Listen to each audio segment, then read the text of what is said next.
नमस्कार, आप देख रहे हैं आज तक। आपके साथ मैं हूं मलिका मल्होत्रा।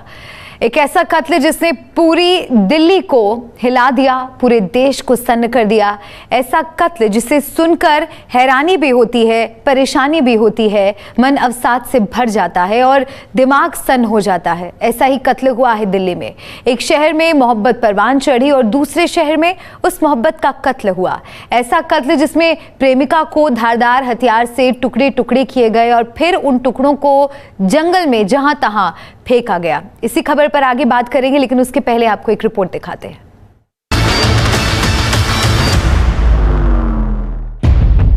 एक ऐसा गुनाह जो हृदय पर हथौड़ों से चोट करता है, ऐसी चोट जो सिहरन पैदा कर देती है, सन्न कर देती है और सोचने पर मजबूर कर देती है कि दो पायों की दुनिया में कहां से आ गए ऐसे आदमखोर जो दिखते तो हूबहू इंसानों जैसे हैं, मगर उनकी क्रूरता मानवता के सीने में सुराख करके मार डालती है। आफताब अमीन पूनावाला, यही नाम है इस आदमखोर का।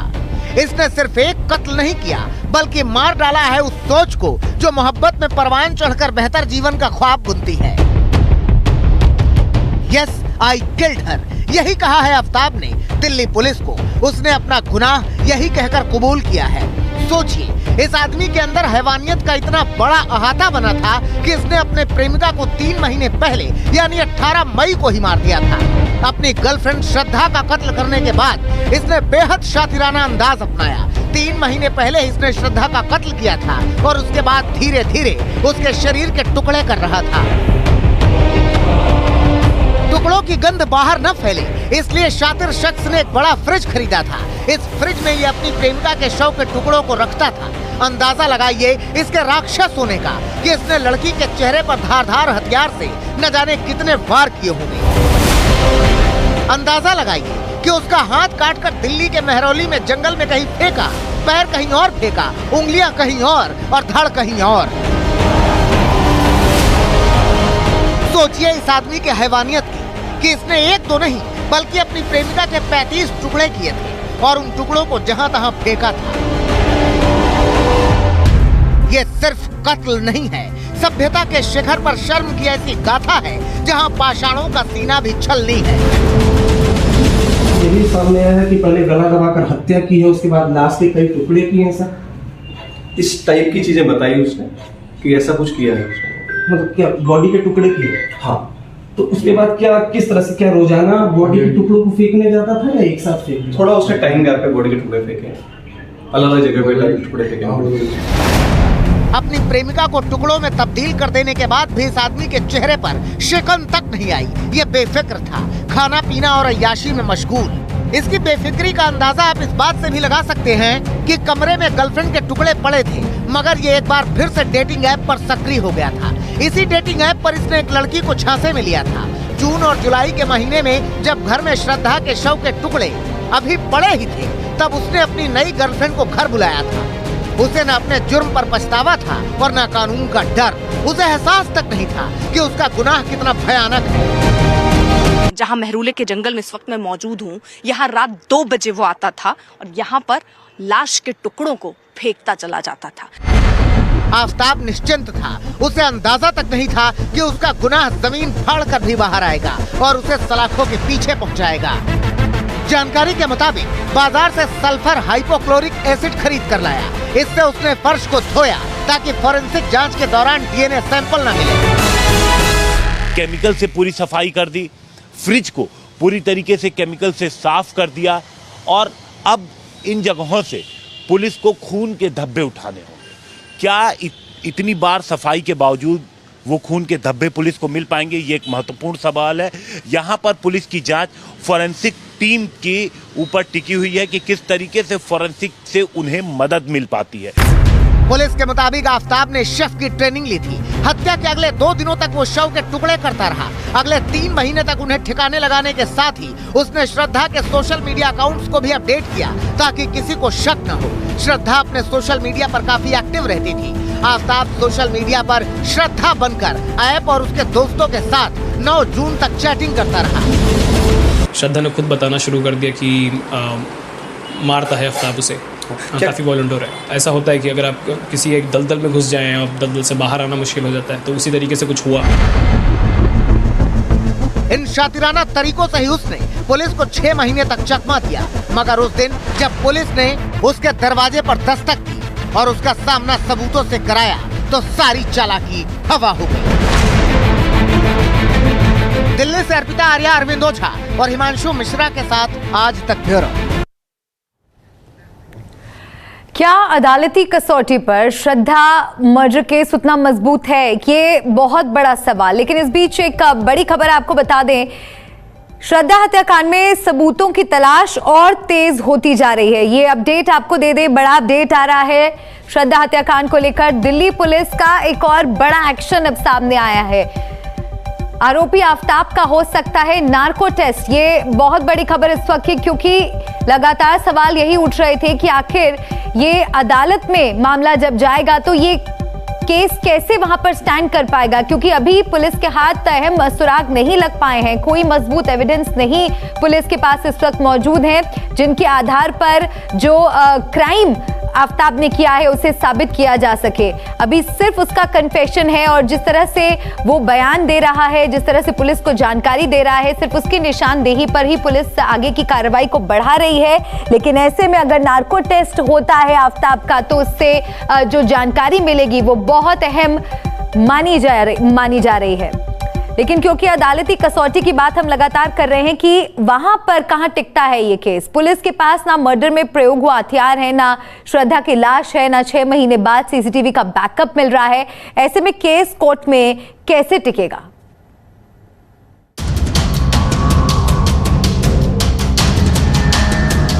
श्रद्धा मर्डर केस में सबूत जुटाना दिल्ली पुलिस के लिए बड़ी चुनौती होने वाला है। दिल्ली पुलिस के सामने हत्याकांड का कबूलनामा करने वाला आफ्ताब अदालत के सामने अपने बयान से पलट भी सकता है। पुलिस का दावा है कि आफ्ताब ने अपना गुनाह कबूल कर लिया है, लेकिन खाली इससे काम नहीं चलेगा। श्रद्धा की बॉडी के टुकड़े अलग अलग करके फेंके गए। पुलिस ने जो हड्डियां बरामद की हैं, उन्हें लेकर फिलहाल यकीन के साथ पुलिस नहीं कह सकती कि ये श्रद्धा की ही हड्डियां हैं या नहीं। बॉडी के हर पार्ट, गर्दन के ऊपर के हिस्से को बरामद करके पुलिस को ये साबित करना होगा कि वो तमाम बॉडी पार्ट श्रद्धा के ही हैं। दिल्ली पुलिस को सबसे ज्यादा तलाश है श्रद्धा के सिर वाले हिस्से यानी खोपड़ी की, क्योंकि खोपड़ी की बरामदगी के बाद ही मरने वाले व्यक्ति की पहचान साबित की जा सकेगी। पुलिस बॉडी पार्ट की डीएनए सैंपलिंग करवाएगी, जिसके जरिए पता चल सकेगा कि बॉडी के टुकड़े, बरामद हड्डियां श्रद्धा के ही हैं। लेकिन हड्डियों में बोन मैरो का मिलना मुश्किल है, लिहाजा हड्डियों से डीएनए का मिलान करना मुश्किल होगा। कातिल को हत्या के बाद सबूत मिटाने के लिए 6 महीने का वक्त मिला। इस दौरान आरोपी आफ्ताब ने घर में फैले खून के धब्बों को केमिकल से कई बार साफ किया। फॉरेंसिक टीम को कमरे में जांच के बाद क्या खून के धब्बे मिल पाएंगे? जिस फ्रिज में बॉडी पार्ट रखे गए थे, उस फ्रिज को भी आरोपी ने केमिकल से पूरी तरह साफ कर दिया। खून के धब्बों के नामो निशान पुलिस को वहाँ नहीं मिले। फॉरेंसिक टीम ने भी फ्रिज की पड़ताल की थी। ऐसे में सबूत किस तरह इकट्ठे होंगे? आसपास के तमाम सीसीटीवी फुटेज दिल्ली पुलिस ने खंगाले। उस रूट के भी सीसीटीवी खंगाले गए जहां आरोपी आफ्ताब बॉडी पार्ट को लेकर ठिकाने लगाने जाता था, लेकिन वो किसी फुटेज में नहीं दिख रहा।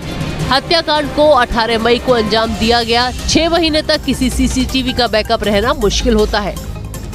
दिल दहला देने वाले श्रद्धा वालकर हत्याकांड में ना तो लाश है, ना कोई मेडिको लीगल केस, कोई पोस्टमार्टम रिपोर्ट नहीं।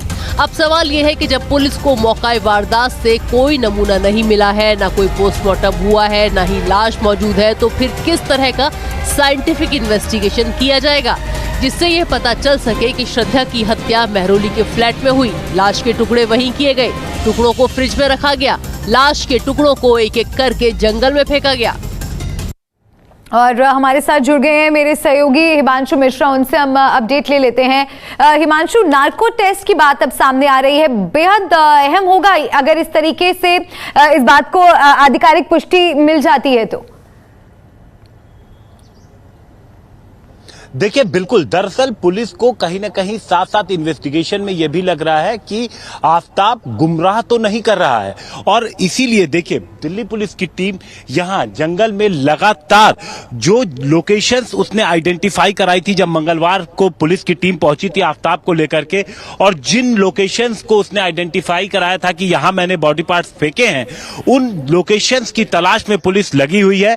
3 घंटे से ज्यादा का वक्त हो गया है। पुलिस की टीम अंदर लगातार जंगल का एक एक चप्पा छानने की कोशिश कर रही है, क्योंकि जिस जगह पर यह कहा गया है कि उसने फेंका तो क्या वहीं पर बॉडी पार्ट्स मिलेगा, यह जरूरी नहीं है, क्योंकि इस जंगल में कई जंगली जानवर भी हैं, जंगली कुत्ते हैं, भेड़िए हैं। तो इस तरीके के जानवर जब यहां पर हैं तो क्या उन्होंने उन पार्ट्स को कितना नुकसान पहुंचाया, उसको कहीं मूव दूसरी जगह तो नहीं कर दिया, ये पुलिस के लिए दिक्कत हो रही है। और यही वजह है कि पुलिस एक एक इलाके को चप्पे चप्पे को छान रही है, पता लगाने की कोशिश कर रही है, और जो भी पार्ट्स मिल रहे हैं उनका सबसे पहले तो फोरेंसिक जांच कराया जाएगा, तय किया जाएगा कि मानव अंग है। एक बार जब मानव अंग तय हो जाएगा तो फिर उसका डीएनए कराया जाएगा।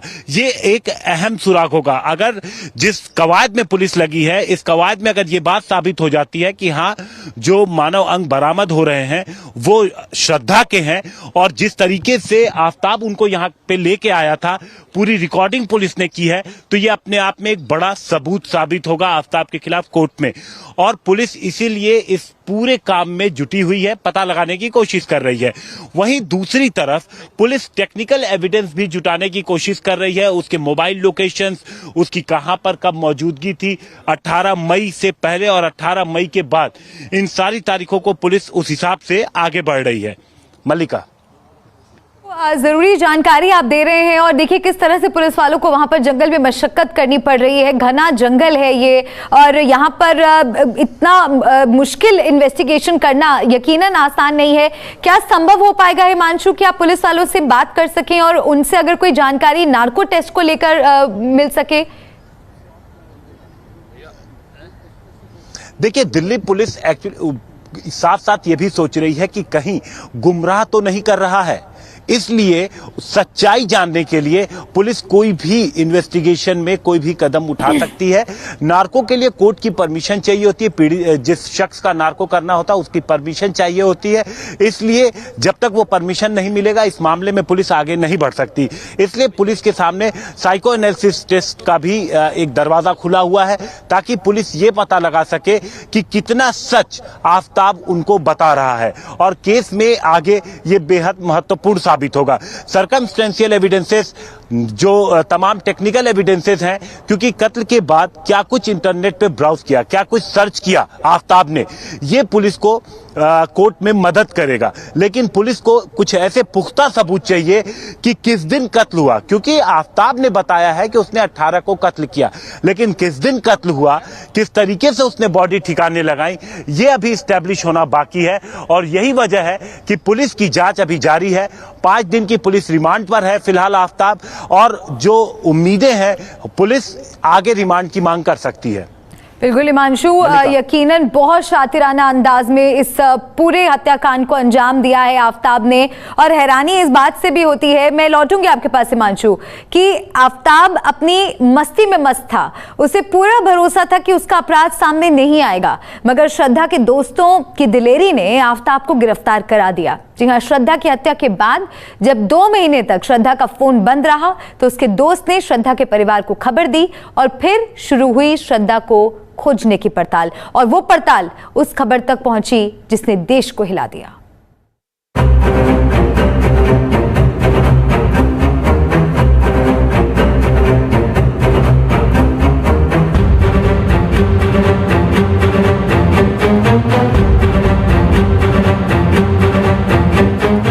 श्रद्धा ने आफताब का हाथ थामा था, भरोसे के साथ, ये भरोसा कि उसके साथ वो खुश रहेगी। इस हद तक गई कि उसने अपने परिवार को छोड़ दिया, मगर श्रद्धा इस बात से वाकिफ नहीं थी।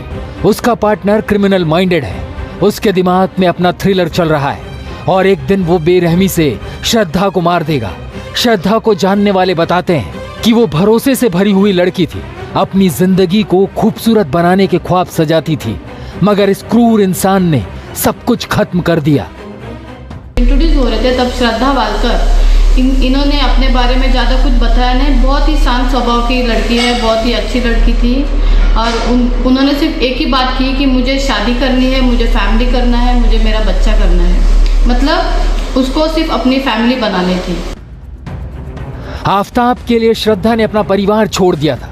पिता बताते हैं कि उन्होंने श्रद्धा को बहुत समझाया था। उन्होंने आफताब के साथ रहने से मना कर दिया था, मगर श्रद्धा प्यार में थी। उसे अच्छे बुरे का इल्म नहीं था और इसीलिए उसने परिवार को छोड़ दिया और आफताब के साथ रहने लगी। अब जब बिटिया का कत्ल हो चुका है तो पिता का सीना छलनी है। वो मांग कर रहे हैं कि आफताब को फांसी की सजा दी जाए। ये हादसा जो हुआ है, आप क्या चाहते हैं? अगर इन्वेस्टिगेटर्स आपको सुन रहे हैं, किस तरह से केस आप चाहते हैं आगे प्रोसीड करें? नहीं, अगर जो उसने डिक्लेयर किया हुआ है वो हिसाब से अगर वो मतलब अभी तक इन्वेस्टिगेशन पूरा हुआ नहीं है, उसका रिजल्ट रिपोर्ट आना बाकी है। कंफर्म नहीं है अभी कि वो जो बताया है वो मतलब वैसा ही है। अगर वो वैसा है तो फिर उसको फांसी होनी चाहिए। आप चाहते हैं फांसी होनी चाहिए, to be hanged sir? Yes. आपको लगता है उससे नीचे कोई भी अगर ये पनिशमेंट आती है जब कन्विक्शन होता है वो आपके लिए इनफ नहीं होगा? नहीं, अगर उसने जो डिक्लेयर किया है, अगर उसके टुकड़े टुकड़े किए तो मतलब फांसी से और कोई बुरी सजा हो तो वो दीजिए, उसके भी टुकड़े करिए। पिता को भरोसा है कि दिल्ली पुलिस की जांच से आफताब को सजा जरूर मिलेगी, लेकिन आपको दिखाते हैं वो घर जहां इस भयानक अपराध को आफताब ने अंजाम दिया। आफताब जहां रहता था उसके बगल में एक शख्स रहता था। उसे सुनिए आफताब के बारे में वो क्या कह रहा है। मैंने मतलब फर्स्ट डे मैं आया तो बेल बजाया, उसने गेट खोला। अब मुझे पता नहीं था क्या नाम है उसका, हमारे रूम भाई नहीं थे यहाँ पे, तो उसने खोल दिया। खोल के और मतलब कि हम अंदर चले आए, रूम में चले आए, वो ऊपर चला गया फर्स्ट फ्लोर पे। उन्होंने आपको मना भी किया आफताब ने कि आइंदा कभी मेरे घर की बेल ना बजाइएगा? हाँ, उसने बोला था कि भैया मेरा बेल नहीं बजाना बस। श्रद्धा के दोस्त बताते हैं कि आफताब का व्यवहार बहुत बुरा था। अक्सर श्रद्धा और उसमें झगड़े होते थे और अक्सर ही आफताब श्रद्धा को जान से मारने की धमकी देता था। वो दोनों में क्या झगड़ा होता था क्या? बहुत झगड़े होते थे। क्या बताते थे आप? यहाँ तक कि एक बार ऐसा भी झगड़ा हुआ था जब उसने मुझे व्हाट्सएप पे ऐसा मैसेज करके बोला कि प्लीज यहाँ मेरे घर पे आ जा, मुझे बाहर लेके जा, अगर आज रात को मैं इसके साथ घर पे रही तो ये मुझे मार डालेगा। ऐसा भी झगड़ा हुआ है उनके बीच में और हम दोस्तों ने मिलके उसको उसके घर से उस दिन बाहर भी निकाला था और आफताब को वार्निंग भी दी थी कि हम पुलिस के पास जाने वाले हैं। बट उस टाइम पे श्रद्धा के कमिटमेंट्स को या फिर उसके जो बातें थी उसको रिस्पेक्ट करते हुए हमने बोल दिया कि इसको हम पुलिस में नहीं कर रहे, बिकॉज उसने मना किया। श्रद्धा के परिवार को उसके गुम होने के बारे में जानकारी 14 सितंबर को मिली थी। तब श्रद्धा के भाई विकास को श्रद्धा के दोस्त लक्ष्मण नादर ने फोन कर बताया था कि श्रद्धा का फोन 2 महीने से बंद आ रहा है। अगले दिन 14 सितंबर को श्रद्धा के पिता ने लक्ष्मण से बात की। उसके बाद परिवार ने श्रद्धा के गुम होने की रिपोर्ट महाराष्ट्र के मानिकपुर थाने में दर्ज कराई। बाद में उन्हें बताया गया कि जांच दिल्ली ट्रांसफर कर दी गई है क्योंकि आफताब और श्रद्धा दिल्ली चले गए थे।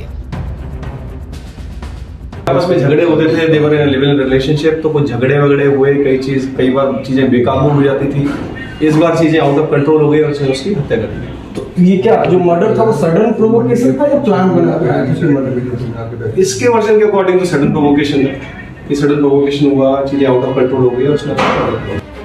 किसे मालूम था कि दिल्ली आकर श्रद्धा को इतनी दर्दनाक मौत मिलेगी और उसका अपना प्रेमी उसके टुकड़े टुकड़े कर डालेगा। अब श्रद्धा तो नहीं रही, मगर श्रद्धा को जानने वाले और देश भर की यही मांग है कि ऐसे खतरनाक क्रिमिनल को सख्त से सख्त सजा दी जाए ताकि भविष्य में ऐसे गुनाह करने की कोई हिम्मत भी न जुटा सके। दिल्ली से अर्पिता आर्या, अरविंद ओझा, हिमांशु मिश्रा के साथ आज तक ब्यूरो। और हिमांशु लगातार हमारे साथ बने हुए हैं और इस वक्त वो उसी जंगल में मौजूद हैं जहां पर पुलिस की टीम लगातार इन्वेस्टिगेशन का काम आगे बढ़ा रही है। अब बहुत से लोगों के मन में हिमांशु सवाल ये भी है कि आखिर पुलिस आफताब तक कैसे पहुंची? आफताब की निशानदेही पर, उसके बयान के आधार पर इस पूरे मामले की जांच तो आगे बढ़ रही है, लेकिन आफताब पर शिकंजा कैसे कसा? देखिए, ऐसा है कि श्रद्धा आफताब के साथ ही रहती थी। उसके बाद ये लोग मुंबई छोड़ करके दिल्ली आ जाते हैं और इस बीच ये हिमाचल और पहाड़ों में घूमने भी जाते हैं और उसके बाद ये दिल्ली लौट के आते हैं।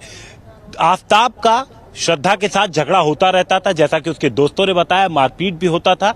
और इसके बाद जब श्रद्धा का फोन बंद हो गया, 2 महीने तक बंद रहा और श्रद्धा यहां तक कि सोशल मीडिया पर भी जब एक्टिव नहीं रही तो उसके दोस्तों ने संपर्क करने की कोशिश की, लेकिन जब उनका श्रद्धा से कोई संपर्क नहीं हो पाया तो उसके बाद दोस्तों ने पेरेंट्स से कहा। पेरेंट्स ने सबसे पहले मुंबई के ही मानिकपुर थाने में शिकायत दर्ज की।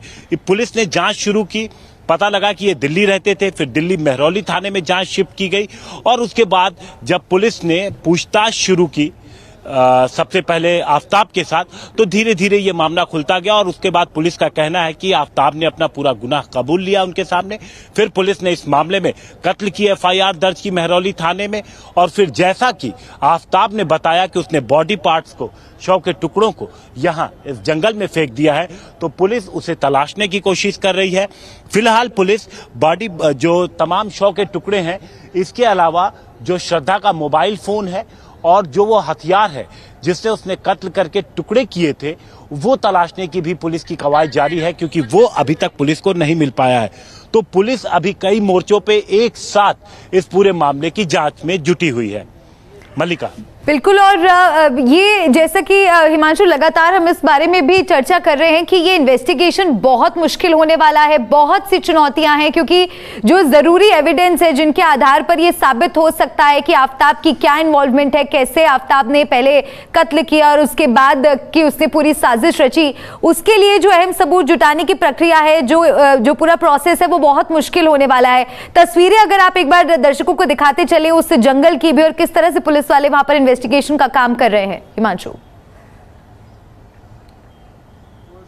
देखिए मल्लिका, ये यहाँ से एंट्री है। कल हम इसमें अंदर भी गए थे जब पुलिस लेकर के पहुंची थी आफताब को, और अंदर हमने दिखाया था कि किस तरीके से किन किन जगहों पर पुलिस ने आइडेंटिफाई की है जगहें जहां पर आफताब ने उन्हें बताया था कि उसने रात के वक्त आकर के इन्हीं जगहों पर शव के टुकड़े फेंके हैं। लेकिन देखिए, ये अंदर जंगल बहुत घना है, इसमें जंगली जानवर भी हैं। तो क्या जहां पर उसने फेंके सही तरीके से उसने आइडेंटिफाई किया या नहीं किया? इसके अलावा जो टुकड़े उसने जिस जगह पर बताए हैं, क्या जंगली जानवरों ने उन्हें उसी जगह पर छोड़ा या फिर उसको किसी दूसरी जगह पर पहुंचा दिया है? तो ये तमाम चुनौतियां हैं जो जंगल में पुलिस के सामने आ रही हैं, और यही वजह है कि पुलिस इस पूरे जंगल के जिन इलाकों में उसने कहा है उसके आसपास के पूरे इलाकों को चप्पा चप्पा खंगाल रही है। और यहाँ पर देखिए, एंट्री बैन कर दी गई है आज, और यहाँ पर पुलिस के जवान जितने भी एंट्री पॉइंट्स हैं इस जंगल का, देखिए यहाँ पर पूरा बाउंड्री वॉल है, क्योंकि देखिए अंदर जंगली कुत्ते हैं, बताया जा रहा है कि सियार जैसे जानवर भी हैं, लोमड़ी भी हैं अंदर। तो इसलिए यहाँ पर आमतौर पे पुलिस इसे पैक रखती है, क्योंकि यहाँ से थोड़ी दूरी पे रिहायशी इलाके भी हैं। लेकिन लोगों ने अपनी सुविधा के लिए इन देखिए ऐसे दीवारों को तोड़ देते हैं, और उसके बाद यहाँ से पूरा देखिए पगडंडी बनी हुई है जिससे लोग आते जाते भी हैं यहाँ पर। तो पुलिस को खासी मशक्कत करनी पड़ रही है एक एक चीज, एक एक सबूत जुटाने में इस पूरे कत्ल के मामले में। मल्लिका।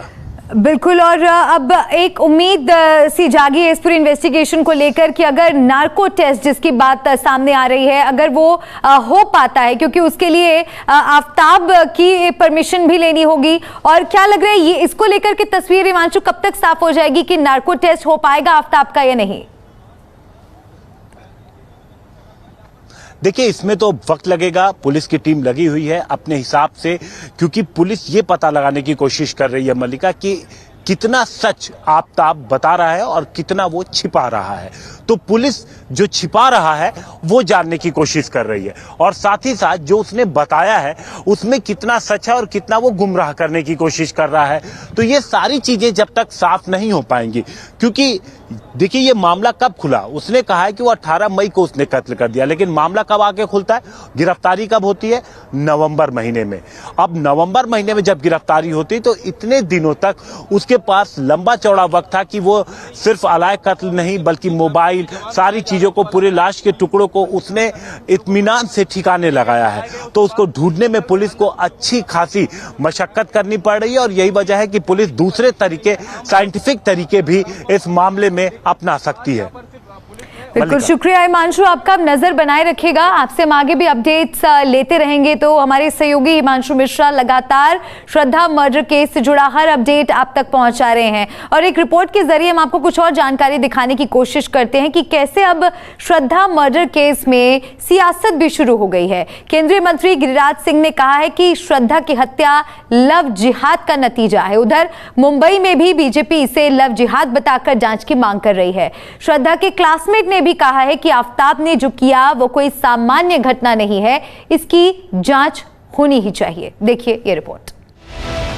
श्रद्धा मर्डर केस में मामला हिंदू मुस्लिम का था तो सियासी तड़का लगना लाजमी है। दिल्ली में जब आफताब के साथ पुलिस श्रद्धा के शव के टुकड़ों की तलाश कर रही थी तब बिहार में केंद्रीय मंत्री गिरिराज सिंह इसे मिशन लव जिहाद बता रहे थे। वहीं मुंबई में बीजेपी इंसाफ की मांग के लिए सड़कों पर उतर आई थी। महरौली के जंगलों में दिल्ली पुलिस जहां सुरागों को ढूंढ रही थी, वहीं बिहार के बेगूसराय में सियासत परवान पर चढ़ रही थी। ये एक लव जिहाद एक तरह से मिशन चल गया है। दिल्ली में एमसीडी चुनाव से लेकर गुजरात में विधानसभा चुनाव को लेकर माहौल गर्म है। इस बीच केंद्रीय मंत्री गिरिराज सिंह ने श्रद्धा की हत्या को लव जिहाद से जोड़कर सियासत के हिट फॉर्मूले को आगे बढ़ा दिया है। चोला बदल करके, भेष बदल करके, फुसला बहला करके हिंदू लड़कियों को, जो मुंबई में घटना हुई है, उस मुस्लिम लड़कों ने अपने साथ विधिवत, जैसा उसके परिजन कह रहे हैं कि उन्होंने एक तरह से लिविंग रिलेशन नहीं बल्कि वैवाहिक रिलेशन के रूप में, और जब उसके बाद उसे टुकड़े टुकड़े करके फेंक दिया, ये दुर्भाग्यपूर्ण है। इस देश के अंदर में ये एक लव जिहाद एक तरह से मिशन चल गया है। बेगूसराय में गिरिराज सिंह ने श्रद्धा के मर्डर को उधर लव जिहाद की दिशा दी और इधर मुंबई में लव जिहाद का नारा गूंज उठा।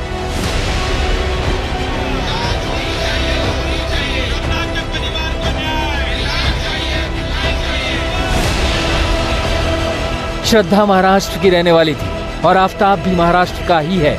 मुंबई में बीजेपी विधायक राम कदम के नेतृत्व में प्रदर्शन हुआ जिसमें मामले की जांच लव जिहाद के एंगल से किए जाने की मांग की गई। लव जिहाद के एंगल में इसकी तफ्तीश करनी होगी, इसे पूरी तरह से खंगालना होगा। खंगालने के पश्चात ही यह मामला क्या है ये सामने आएगा, पर श्रद्धा और उसके परिवार को न्याय मिले। लव जिहाद के इसमें क्या षड्यंत्र है, कौन से ग्रुप है, उनका जो पर्दाफाश हो, ये हमारी मांग है। राम कदम ने कहा कि वो इस मांग के तहत दिल्ली पुलिस को भी एक पत्र लिखेंगे। इस बीच आज तक ने मुंबई में रहने वाले श्रद्धा के क्लासमेट रजत शुक्ला से बातचीत की। रजत और श्रद्धा मास मीडिया में मास्टर्स कोर्स में साथ पढ़ाई कर रहे थे। रजत की माने तो श्रद्धा का व्यक्तित्व गजब का था, लेकिन 2018 के बाद उसमें बदलाव आने लगे। यही वो समय था जब आफताब उसकी जिंदगी में आया। परिवार की मर्जी के खिलाफ श्रद्धा और आफताब पहले वसई में ही लिव इन में रहने लगे और फिर दोनों दिल्ली चले आए। रजत का कहना है कि इस मामले की गहराई से जांच होनी चाहिए। ये कोई प्रेम कहानी नहीं हो सकती, प्रेम कहानी का अंत ऐसा नहीं होता। इसके पीछे कुछ बहुत बड़ी साजिश हो सकती है। आफताब कौन है, आफताब के मन में क्या है, मेरे ख्याल से इन्वेस्टिगेशन का जो भी चीज़ है वो मैं आशा करूँगा कि जस्टिस मिले श्रद्धा। इस बीच यूथ कांग्रेस के अध्यक्ष बीवी श्रीनिवास ने भी श्रद्धा के खिलाफ इंसाफ की मांग की है। उन्होंने ट्वीट किया, मैं सरकार से मांग करता हूं कि फास्ट ट्रैक कोर्ट के माध्यम से इस दरिंदे को जल्द से जल्द फांसी के फंदे पर लटकाकर भारत की बेटी के साथ न्याय किया जाए। मुंबई में आज तक की पड़ताल से ये बात सामने आई कि श्रद्धा और आफताब के बीच अक्सर झगड़े होते थे, लेकिन हर बार श्रद्धा अपने परिवार और दोस्तों की सलाह को नजरअंदाज कर आफताब के पास चली जाती थी। महाराष्ट्र में श्रद्धा के रहने तक उसके परिवार और दोस्तों को खोज खबर मिलती रही, लेकिन दिल्ली आने के बाद वही हुआ जिसका डर श्रद्धा के परिवार और दोस्तों को था। मुंबई में दिव्येश सिंह और बेगूसराय में सौरभ कुमार के साथ हिमांशु मिश्रा। दिल्ली आज तक।